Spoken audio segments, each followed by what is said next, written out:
Assalamualaikum warahmatullahi wabarakatuh. Halo semua siswa kelas 6 SD, kembali lagi dengan saya Ibu Livia, guru pendidikan Pancasila.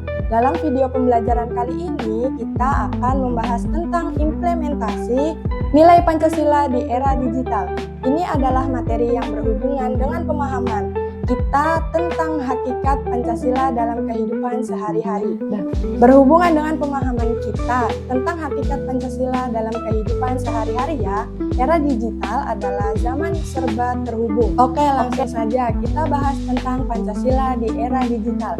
Era digital adalah zaman di mana kita bisa saling berhubungan melalui teknologi seperti HP, komputer, dan internet. Meskipun cara hidup kita berubah, nilai-nilai Pancasila sebagai inti dan dasar bangsa kita tetap penting untuk dijunjung tinggi, seperti air yang terdiri dari hidrogen dan oksigen sebagai unsur mutlak. Pancasila juga memiliki hakikat yang membedakannya dari nilai-nilai lain dan harus selalu diaplikasikan. 3 kategori hakikat Pancasila sebagai dasar filsafat negara. Pancasila memiliki 3 kategori hakikat yang juga relevan di era digital, yaitu hakikat abstrak, hakikat pribadi, dan hakikat konkret. Kelima sila Pancasila, hakikat abstrak. Sila-sila Pancasila merupakan unsur umum yang tetap dan tidak berubah, yaitu kata-kata dasar, Tuhan, manusia, satu, rakyat, dan adil. Di era digital, maksud abstrak ini bisa diwujudkan dengan cara yang sesuai dengan teknologi. Misalnya, ketuhanan bisa dijaga melalui kegiatan ibadah daring, sedangkan kemanusiaan bisa diamalkan dengan bantuan sesama melalui platform digital. Hakikat pribadi.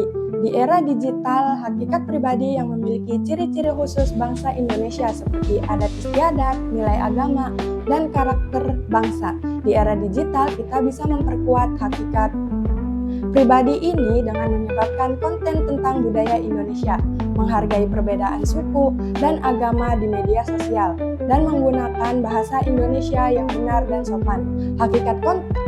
Hakikat konkret realisasi nyata di kehidupan sehari-hari. Yang ketiga adalah hakikat konkret yang bersifat nyata dan dinamis sesuai dengan kenyataan zaman. Dalam era digital, realisasi ini misalnya adalah mengikuti kegiatan sekolah secara daring dengan baik, membantu teman yang kesulitan belajar, dan memastikan kita tidak menggunakan teknologi untuk hal yang tidak sesuai dengan nilai-nilai bangsa. Struktur hierarkis piramidal. Seperti yang kita ketahui, kelima sila Pancasila adalah satu kesatuan utuh dengan struktur hierarkis dan piramidal.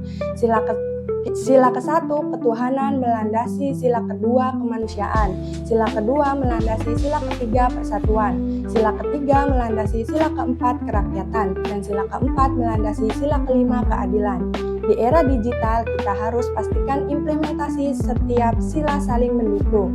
Misalnya, kegiatan yang berbasis ketuhanan harus juga mencerminkan kemanusiaan dan persatuan. Sila-sila saling mengisi, selain itu, sila-sila Pancasila juga saling mengisi dan mengkualifikasi 19 yang lain. Contoh di era digital, saat kita membantu korban bencana melalui crowdfunding, kita tidak hanya mengaplikasikan sila kedua kemanusiaan, tetapi juga sila ketiga persatuan dan sila kelima keadilan. Semua sila berbagian peran untuk membangun masyarakat yang lebih baik. Pancasila di era digital, jadi anak SD yang cerdas dan baik di dunia maya. Itulah penjelasan tentang implementasi Pancasila di era digital berdasarkan hakikatnya. Jadi teman-teman, Pancasila tidak hanya teori saja, tetapi harus dijadikan pedoman hidup kita, baik di dunia nyata maupun dunia maya. Untuk tugasnya, silakan buat cerita pendek atau gambar tentang bagaimana kalian menerapkan salah satu sila Pancasila saat menggunakan teknologi. Kirimkan tugas Anda melalui aplikasi pembelajaran kelas kita paling lambat hari Rabu depan ya. Sekian dari saya, Ibu Livia. Wassalamualaikum warahmatullahi wabarakatuh.